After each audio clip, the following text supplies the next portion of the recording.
Jesus. We greet you in the name of Jesus. In such a beautiful day. A blessed day that the Lord has made.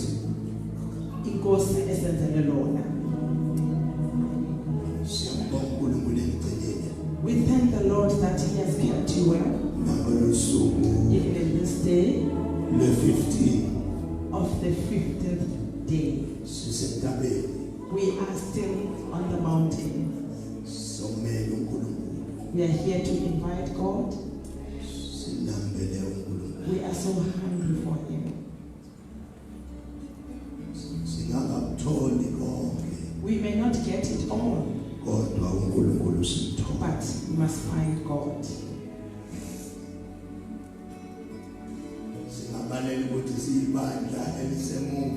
We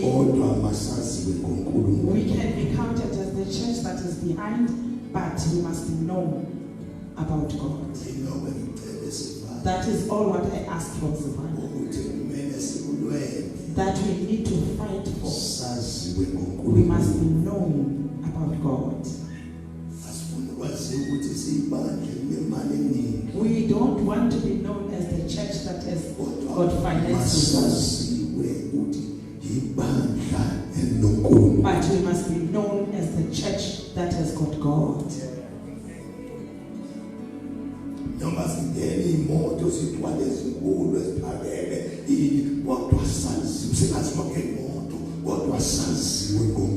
Let us not be known with the cars that we drive, but we must be known through our God.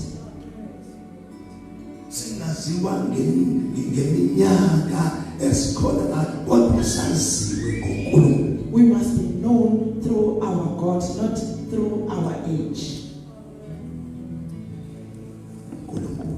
Our God. That is what we should fight for.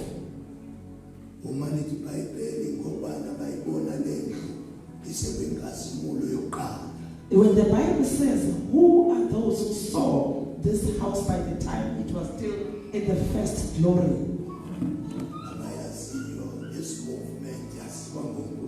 This movement is known through God. It is known about God. It was not known about something else but God. But things as we go through changed. We are no longer known through God. We are no longer known as the church that knows about God, but now we are known as the church that has got monies. When Babu Begu was about to leave, because he is the man that I love, I still learn from him even though he's no more. He said by the time he was prophesying that in this church there will be quietness about the Holy Spirit. There will be nothing that is said through the Holy Spirit. But as the time goes on, God will rise small bamboos that will bring it back to its position. We mustn't be known that we are the people that know how to make money, but we must be known about our God. That is what I cry for in my life. That is why I don't want to be like the other person, but I want to be known about God. I want to be known about God.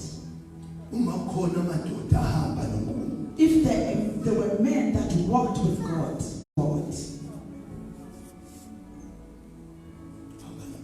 I walk with God. People that are going to make a change in times like this are those that walk with God. Amen.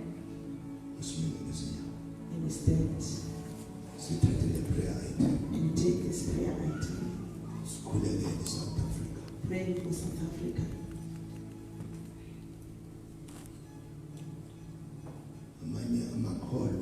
Other believers,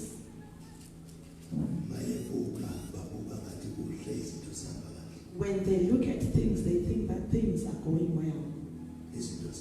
But things are not going well. They are not going well even in our country. Then the church is needed to stand in the gap. You saw that on July there was looting and businesses were bent. Later on, the parliament was also bent. Yesterday, a soldier's airport was also bent. You can see that there's something going on. Things are not going well.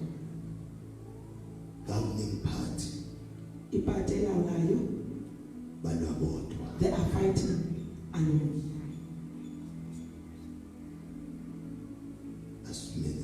Let us stand in the gap. I just want us to pray for our country, South Africa.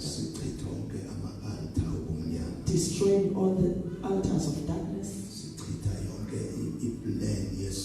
Destroying all the plans of the devil that has been planned for our country, South Africa.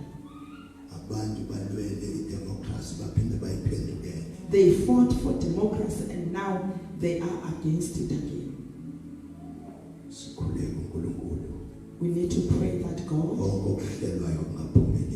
that anything that is in the plan of the wicked one mustn't be of success. That is planned for South Africa. In the name of Jesus. Start praying.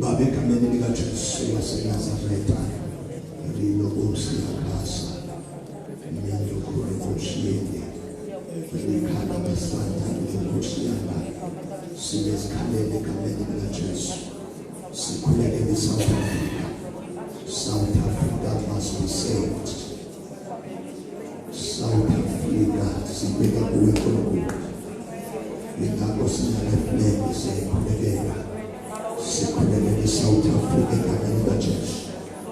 Wasenazareth, South Africa. South Africa. South Africa. Sikhatha bonke ama-satanic altars. Abekhiwe phezu South Africa. Bonke ama-satanic altar obumnyama siyawadestroya phezu South Africa. Destroy every plan of the devil. The South Africa. The Kamalika Jesu waseNazareth siyachitha. Oh amandla obumnyama okuhleliwe emkhathini uhlelelwe South Africa. Okuhleliwe phansi kwamanzi uhlelelwe South Africa. Kwezigodlo zobumnyama siyachitha, siya-uproot in the mighty name of Jesus of Nazareth. Akungabikho sikhali esikhandela uSouth Africa esizophumelela. Akungabikho sikhali esikhandela uSouth Africa esizophumelela. Ngegama likaJesu waseNazareth siyachitha, siyabhekisa zonke izikhali ngegama likaJesu. Onke ama-meetings ahlanganayo abanjwayo uhlelwa ukulwa nombuso ukudestroya this country ngegama likaJesu waseNazareth siyawachitha onke amaqhinga obumnyama against South Africa ngegama likaJesu waseNazareth siyakhuleka ngegama likaJesu waseNazareth. Sibonile ukuthi yenzeke South Africa kusiswa amabhizinisi ngegama likaJesu. Siyastopha lo moya, siyawusiphula lo moya. awungabi sakhuleka ngegama likaJesu. Sibeke stop ngegama likaJesu waseNazaretha. Baba wethu mwene, sibelana nako konke okuhleli athe kumbuso ngegama likaJesu. Zonke plans and athe government siyawuchitha in the name of Jesus of Nazareth. Let God arise, phezu South Africa. Let God arise, phezu South Africa. And every enemy of South Africa find themselves in this battle in the name of Jesus. South Africa is a Christian country. In the name of Jesus, sikhulekele wini nankulunkulu yenzeke South Africa ngegama likaJesu. Stop ukubi, stop crying ngegama likaJesu waseNazaretha. Ukufa kwabantu ngegama likaJesu simelana nako ngegama likaJesu waseNazaretha. Umoya okhishisiwe, umoya womona ngegama likaJesu phezu kwekhanda lethu ngegama likaJesu siyawuthulisa. Umoya okhishisiwe ekoleni siyawuchitha. Okubulalana kubulawa othisha, kubulawa students sibulalane ngegama likaJesu phezu kweSouth Africa siyawuchitha in the name of Jesus. And we pray, oh God, for the governing party. Sikhulekele ngegama likaJesu kulesi simo esidlula kuso. Siyabakhulekela sibabeka kuwe uNkulunkulu wethu namandla. Baba wethu edwele sichitha umoya wedivision wokulwa kwi-governing party yomazwana ngegama likaJesu siyawuchitha, siyawusibula ngegama likaJesu. Sikhuluma umoya wokuthula phezu kwe-ANC in the mighty name of Jesus. uNkulunkulu wethu sibeka kuwe kunabantwana bakho abanaphaya. Siyabakhulekela egameni likaJesu waseNazaretha. Sikhulekele upresident, siyambeka kuwe. Mfihlo umlonde sandla sakho sibe phezu kwakhe. uNkulunkulu wethu nomandla, siyakhuleka uphinde uzambule kuye. Baba wethu uyalazi iqiniso, phinde uzambule kuye egameni likaJesu waseNazaretha. Baba sikhulekile, siyakholwa, hlala usizwe njalo in Jesus name. Amen. Genesis chapter 8. Genesis chapter 8 verse 20 to 22. Verse 20 to 22. Thy will be done. Thy will be done. Oh God, bless Africa. For the sun will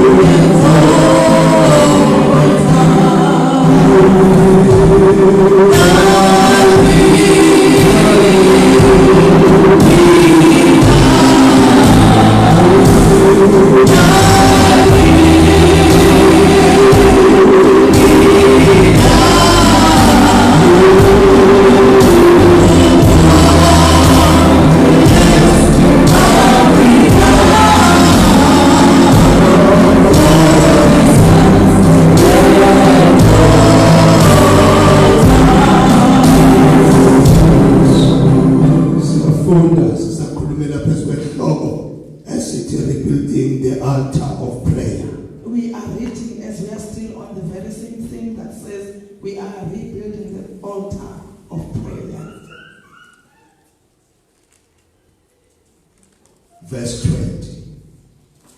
Genesis chapter 8 verse 20. Unowa wamakhela uJehova i-altar, wathatha kuzo zonke izilwane ezihlambulukile nakuzo zonke izinyoni ezihlambulukileyo, wanikela umnikelo wokushiswa e-altar. 21. uJehova wezwa iphunga elimnandi. uJehova wathi enhliziyweni yakhe, angisayi kuphinda ngiqalekise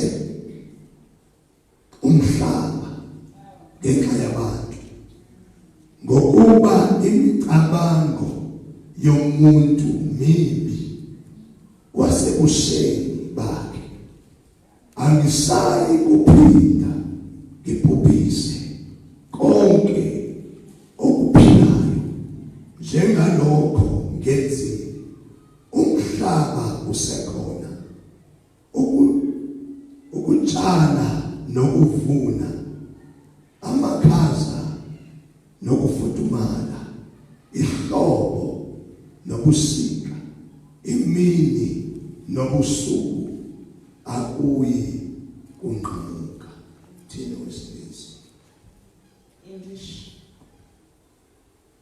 Can somebody read in English? Genesis chapter 8 verse 20. And Noah built an altar. And Noah built an altar to the Lord, and took of every ceremonial clean animal, and of every clean bird, and offered burnt offerings on the altar. The Lord smelled the pleasing aroma, a soothing and satisfying scent. And the Lord said to himself, I will never again curse the ground because of man. For the intent, strong inclination, desire of man's heart is wicked from his youth, and I will never again destroy every living thing as I have done. While the earth remains seed time and harvest, cold and heat, winter and summer, and day and night shall not cease. Baba izwi lakho leliphilile sibusise ngalo egameni likaJesu waseNazaretha. Give wisdom yakho, understanding, knowledge, revelation. Ngezwi lakho egameni likaJesu profess egameni likaJesu waseNazaretha. Siyabonga siyakholwa sibusise ngalo in Jesus name. Amen. Ngithanda sibuke nje engikufundayo la. That which I read here. uNkulunkulu God, umuntu wakhe amvusayo when he raises his person, lo muntu unesivumelwano naye, that person will have an agreement with him.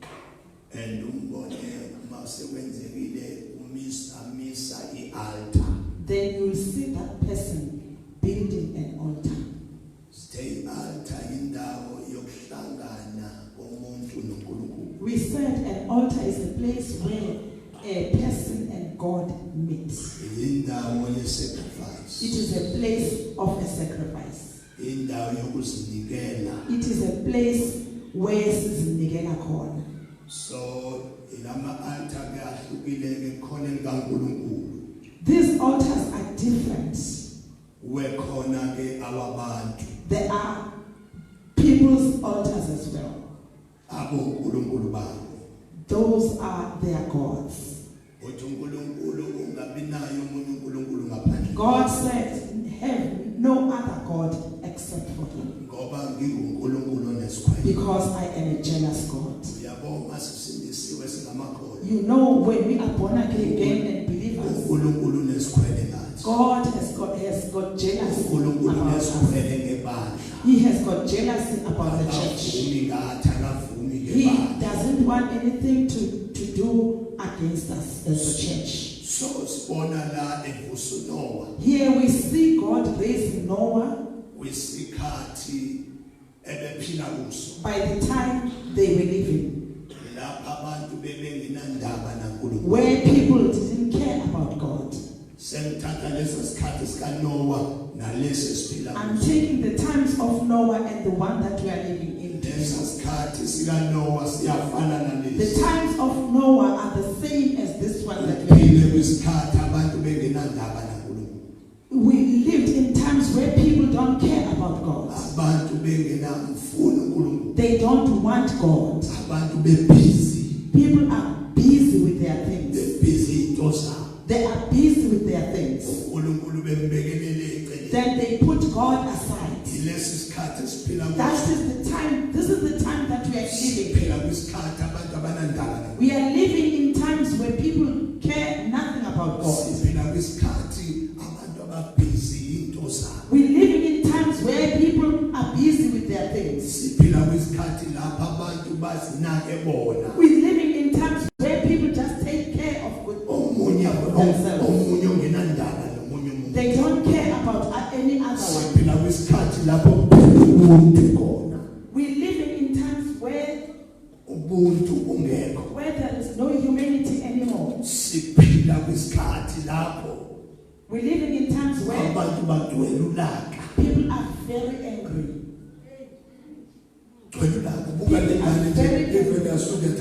Look at this young man and shoot at the teacher. People are so angry. They are filled with anger.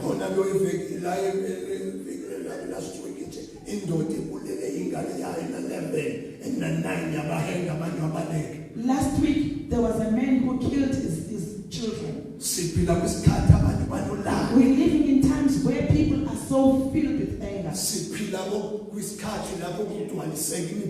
We're living in times where the Bible is fulfilled.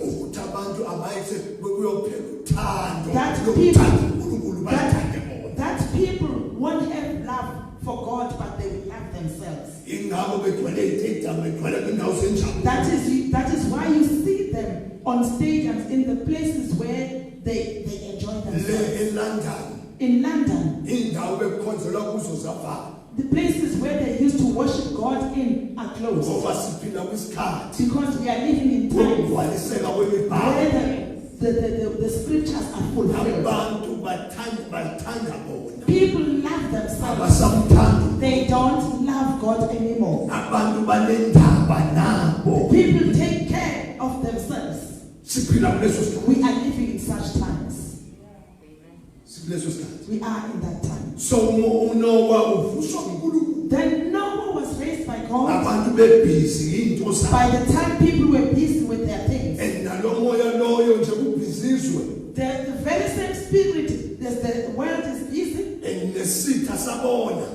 Even the enemy saw that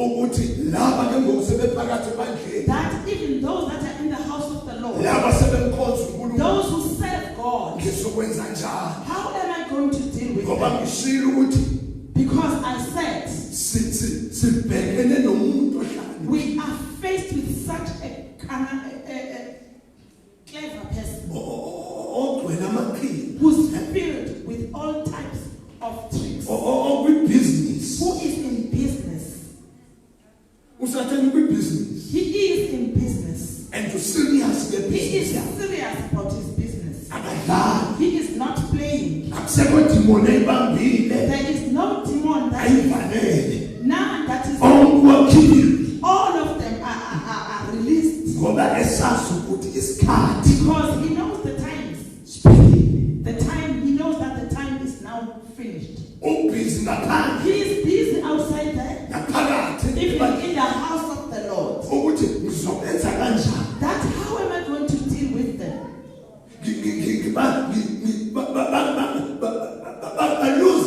They must lose focus. They must serve God, but they must lose focus on God. He keeps them busy. He is very clever. Yeah, he saw that they are so serious, and then he said, I'm going to hold them and keep them busy.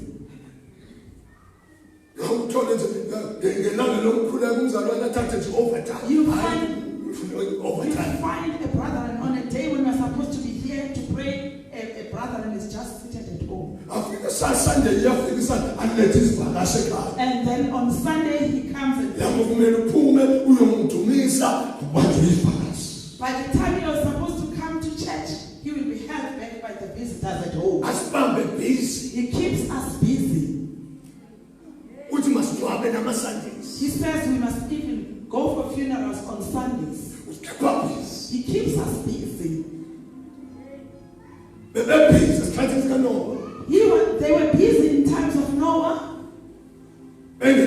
They didn't even care. God. spoke to Noah. Unto chapter 6. Chapter 6 says, Noah wathola umusa, found grace. wathola favor. He found the favor of God. It's one of our prayer items tonight. It is one of our prayer items We tonight. need favor. We need favor from God as his children, as the congregation. We need the favor of God in times that we live in. Where he keeps us busy. We are living in times of busyness. But we need God's favor. We need God's favor. Even though we don't serve God, we don't make him happy. But we need But we need his favor. What told the favor? He got favor. Noah in his times. We need favor of God in this time, in times like this. Because there is favor. There's somewhere where we're going, so we need his favor. Favor of God. In this generation that is so sick. This generation that has got violence. This generation that is filled with generation that doesn't listen. Generation that doesn't fear God. We need favor of God. We need favor of God. This is the time where wickedness is in a high rate. We need God's favor of God. We need favor of God. We need God this time. In such a time like this. Brothers are taking each other to the courts. These days, brothers, they sue each other. We need God's favor. What was the favor? He got favor from God. Noah, he was a very brave person.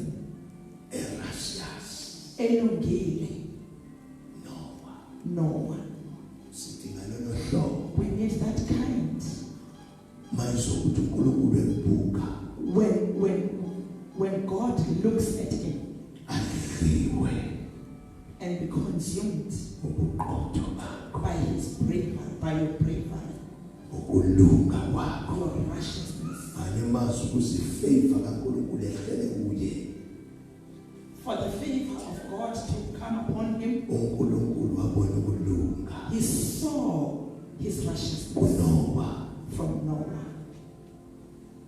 Why blameless? He was blameless when he was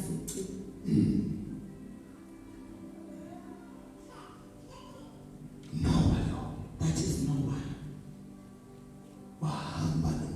He walked with God. Because we walk with God. Don't say, let me first grow. David, at the age of 9 years, David, he walked with God.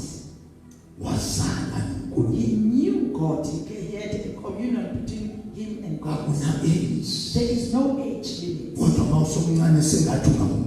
But by the time you are still young, it is you can hold unto him in your youth and walk with him. If you can walk with him, he carries you in all the stages. He carries you even in peer pressure. When you walk with him, we can walk with him as a young person. We walk with God. Young as you are. A hymn from Whistle says, the one who started at his young age to serve God. We can walk with God. Noah walked with God. Chapter 7, verse 1. Read chapter 7, verse 1. Etela uJehova wathi kuNoah ngena emkhunjini. Okay. As a 25 wahamba noNkulunkulu. As God favored, he walked with God. Wathi uNkulunkulu. And then God said to Noah, build an ark. Because there's something I want to do. Because the earth belongs to God. Even its fullness of God. Even everything that is built on it. God does He does whatever that He likes because earth belongs to Him. Because when people do not listen to Him, He commands the sea. Because He commanded the sea not to cross over. But when a person doesn't listen, then God says to the sea, now you can come out.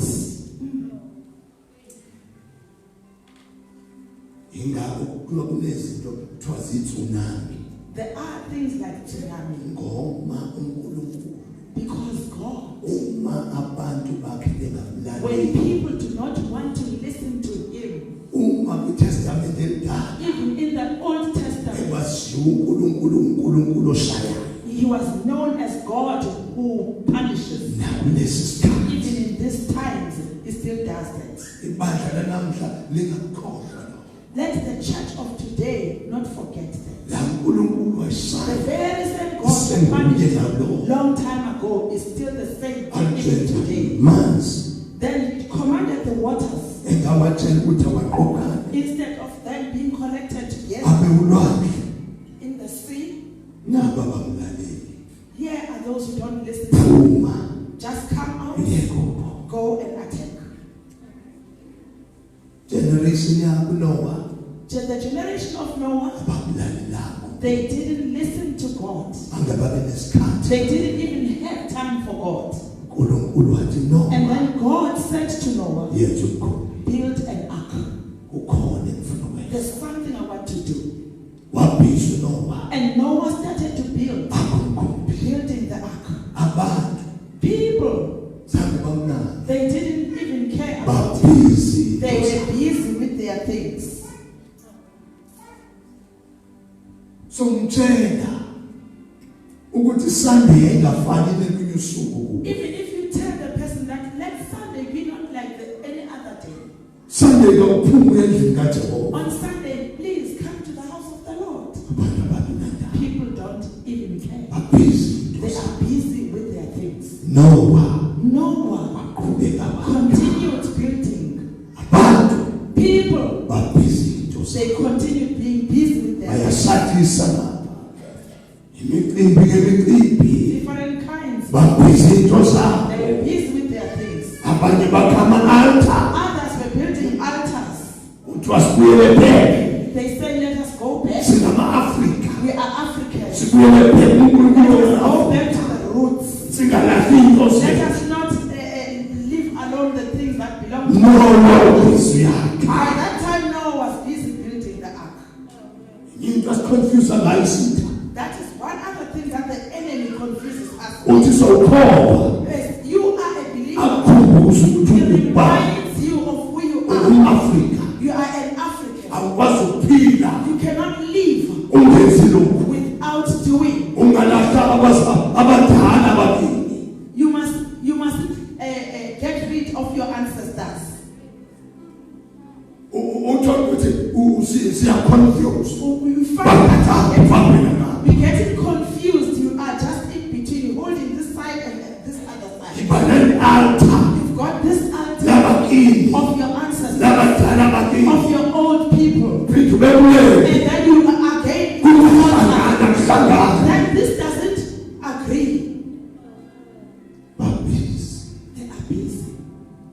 Noah wakha. And Noah was also busy. Mayiqede wakha. When he finished building, then God said, Noah, ngena, get inside. Wena nendlu yakho. You and your household. Bese uthatha izilwane. And you also call upon the animals, 2 by 2, male and female.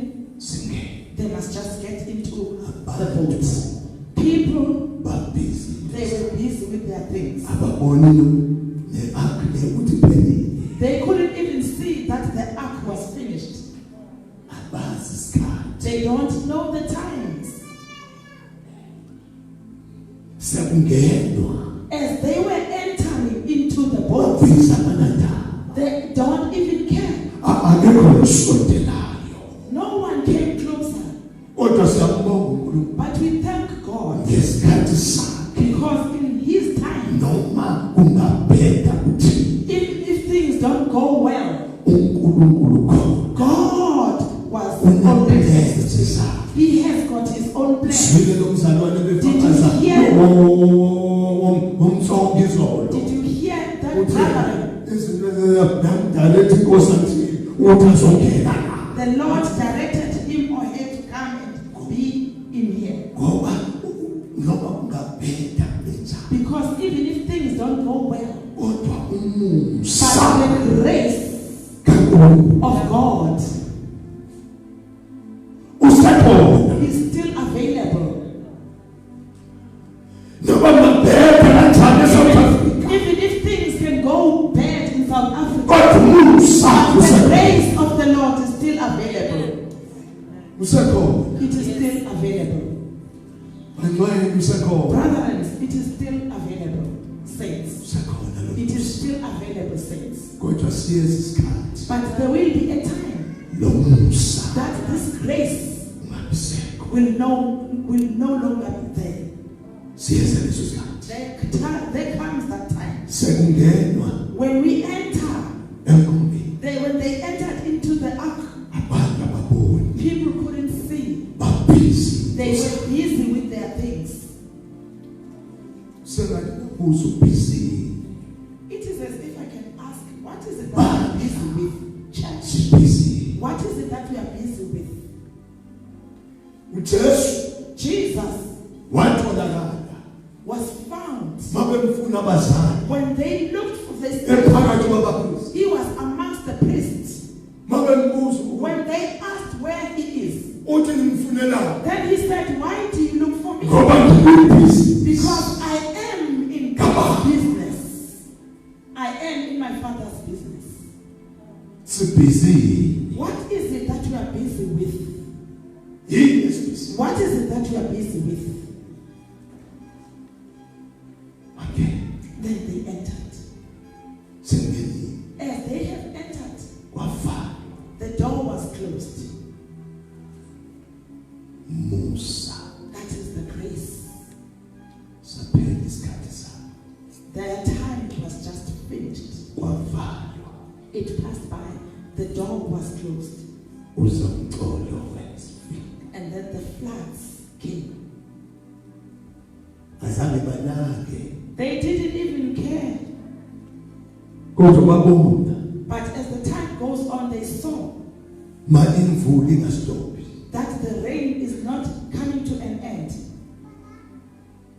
Look at the floods that we were looking at. Yes, bridges fell and houses also fell. Yes, even that one, we took it lightly. When you see the houses being filled with water, then our mind started to wake up. I said, He has given us grace that you must use. Don't say that when you are told about Jesus and you say the time has not yet. God has given us brains. Use it. When the grace comes to an end, people started to run. to the place where they used to walk away from. bengenandaba They didn't even care. bafika umusa Then the grace came. uchapter 7 uthi Jehova wathi kuNoah ngena emkhunjini wena nendlu yakho yonke ngokuba ngikubonile wena ukuthi uqotho phambi kwami kulesi sizukulwane kuzo zonke izilwane ezihlambulukileyo so wathi ngena. Then he said, enter. Ngikubonile. I have seen. Ngoba uNkulunkulu uyabona. I have seen you because God can see. Uthi umuntu umhlabele ijoyous umayihlabele ungazifihli izono zakho izwe ingakuboni abantu bangakuboni umfundisi ungekakuboni amaphoyisa angakuboni kodwa ngeke uyifihle kuye. That is the song from Joyous. You cannot hide yourself from him. Ngeke usifihle. You can't. Ngeke ngisifihle kuye. I cannot hide myself from Ngeke him. sisifihle. We cannot hide ourselves from him. Atohlabelelayo wasewesele. The one who sings at wisdom Ezinsizini zethu in our iso lakhe his eye can see. libona ekujuleni kwamanzi. He sees in the Ekujuleni komhlaba. in the deeper part of the earth. So lakhe libona lapho ungaboni microscope khona. His eye can see even where the microscope cannot see. Ngoba lo Nkulunkulu uyabona. Because this God can see. Ngeke sisifihle. We cannot hide ourselves from him. Uthi la ngibonile inqotho. He said, I saw you as a strong person. Simkhonza nje uyasibona. As we serve him, he sees us. Uyasibona. He sees us. Uyasibona. He sees us. Uthi ke lapha ku-18 In chapter 8, uNoah Noah wamakhela uJehova built an ark. after sekudlulile isimsanhlobo After the floods are over, abantu befile people died. bethi iBhayibheli abantu bayabhubha People, the Bible says, my people are dying ngeyokuswela ulwazi because they lack knowledge. babhubha They died, bebulawe usamtholo killed by the floods. sekudlulile As that passed on, uNoah Noah, wakhela uJehova i-altar. he built an altar for God. Umuntu olungile A righteous person akahlukani ne-altar. doesn't let alone the Umuntu altar. ohamba noNkulunkulu The one who walks with God akahlukani ne-altar. doesn't let alone the altar. Uthi uNoah wamakhela i-altar. Then Noah built an altar, Khela uJehova. building it for God. Sina We are here. sakhela uJehova. We are building God's altar. Simakhele emakhaya We build it at our homes, i-altar. an altar. Asigcine kuleli ebandla We not only build the church altar, nasemakhaya. even at our homes we build our altars. Lifuthi i-altar. Let your altar be rekindled. Wamakhela i-altar. He built an altar. Ithi wathatha He took kuzo zonke izilwane in all the animals, ezihlambulukileyo the ones that are cleansed, ngoba uNkulunkulu awenzi noma kanjani. because in God you can't just do as you please. Wakhetha izihlambulukileyo He chose the cleansed ones, nakuzo zonke izinyoni even the birds ezihlambulukileyo that are also cleansed. wanikela umnikelo And he offered a sacrifice wokushiswa i-altar.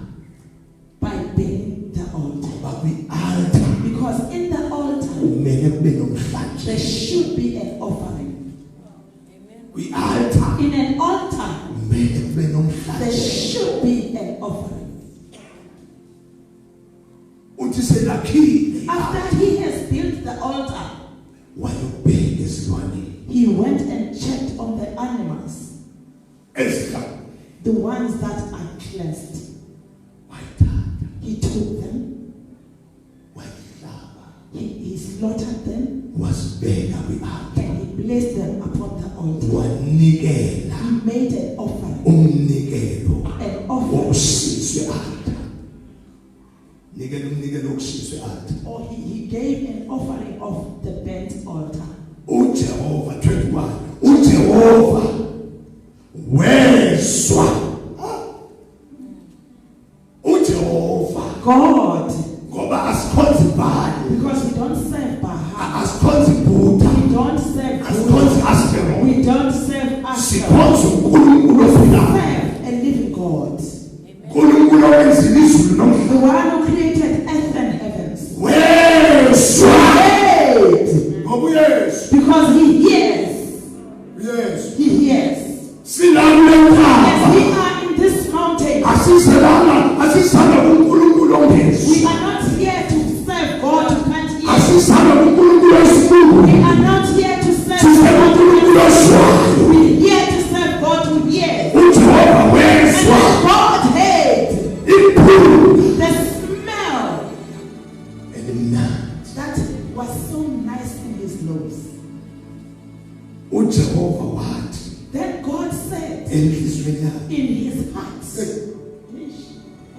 into ephume e-altar, in the altar, into ephume e-altar, that which comes out of the altar, iphunga eliphume e-altar the smell that came out of the altar lathini uJehova touched God in heaven.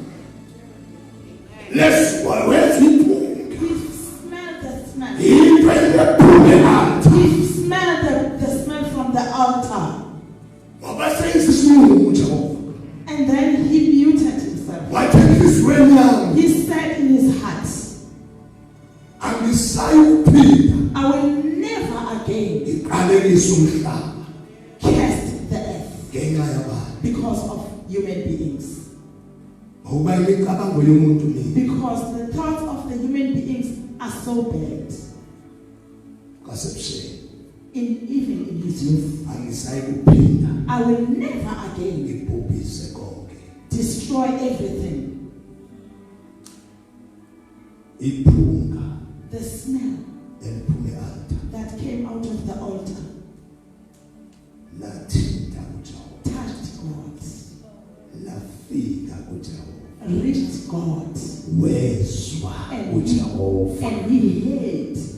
Lethi iBhayibheli lihlezi esihlalweni sakhe The Bible says he's seated in his throne. wezwa, He heard, wabesithi uJehova, and then he said, angisayi kuphinda I will never again ngibhubhise umhlaba destroy the earth ngamanzi with water ngenxa yephunga because of the smell eliphume e-altar. that came out of the altar. Amen. Ngeke phinde. I will never again. Bengeke uJehova God wouldn't dare athi ngenxa yephunga because of the smell eliphume kwi-altar that came out of the altar. lasesivana And e-Egypt. Savannah AOG.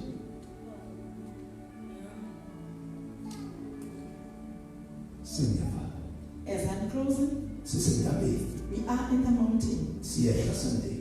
Sunday we are going down. Ifuna uhambe uye ekhaya I want you to go back home. uyokhuluma noNkulunkulu wakho, Speak to your God. uvumelane nalokho ovumelana ngakho. Have an agreement with him, with whatever that you have an agreement with. Kulokho ovumelana In ngakho that which you have an agreement with God, ube sokuthatha ukufaka kwi-envelope take it and put it in your envelope and ukhulumele. and speak over it. Ufuna uJehova athini ngeliphunga. Seek God that he hears the smell. Ufuna athini uma wathi angiphindi ngibhubhise umhlaba, wena kweyakho impilo, wena emndenini wakho ufuna athini In uJehova. your life, what do you want God to do? Angokwenza umhlatshelo Go and make an offering. ufake ku-envelope. Put it in your envelope. Sunday Sunday, uzowuletha la then kwi-altar. you bring your offering here. ngizokubekela ukuthi okungakanani. I'm not going to say how much, it's up to you. Kodwa Noah wabheka But Noah looked. Ukuphi wabheka He looked okuhlanzekile. that which was clean. Thatha wasubeka He took lapho. it and put it in the altar. Waphuma iphunga. And the smell that came out of that altar was so good. Hamba ukhulumisa Go and speak le sacrifice uzokuyenza. to the sacrifice that you're about to do. Ungabhala phansi ubhala incwadi bezoyifaka nathi. Ufaka incwadi yalezinto ufuna uNkulunkulu. You can even write a letter and put it inside the envelope. Tell Azenze le God sacrifice. what God Lo mhlatshelo onqumile enhlizweni yakho ukuthi ngifaka wona phezulu ngizowubeka kwi-altar. Then you bring your envelope to the altar. Ukhulumise. Speak over it. Sunday Sunday, sizowubeka we are lapha. going to put it here on the altar. Umhlatshelo wakho ubhale ukuthi Your sacrifice. sacrifice. Ubhale envelope yakho sacrifice. Write in your envelope sacrifice. Uzobeka lapha. You bring it in the altar. Asibeka. Can you stand? Asikhulekele, Let sikhulekele. us all pray. Sikhulekele ifavor kaNkulunkulu. Pray for the favor of God Ibe phezu kwakho. so that it can be upon us. Ibe phezu kwakho. Let it be upon us, Phezu kwakho. upon you, Phezu kwebandla. upon this church. Asikhulekele. Baba egameni likaJesu waseNazaretha, uNkulunkulu wethu engcwele siyabonga. Siyakhuleka egameni likaJesu. We need your favor, oh God. We need your favor. Kwinsuku esiphila kuzo. Siphila kwinsuku ezimbi. Sidinga ifavor yakho. Egameni likaJesu size Baba. uNkulunkulu wethu ngamandla. Size phezu kwethu ifavor yakho. Egameni likaJesu waseNazaretha. uNkulunkulu wethu ngamandla. Siyaphuma abantwana bakho. Siyokwenza sacrifice. Siyokwenza. Size egameni likaJesu. Keep the best, the best. Into ezokwenza iphungele imnandi kwi-altar. Baba wethu ngcwele siyabonga. Silethe uthando.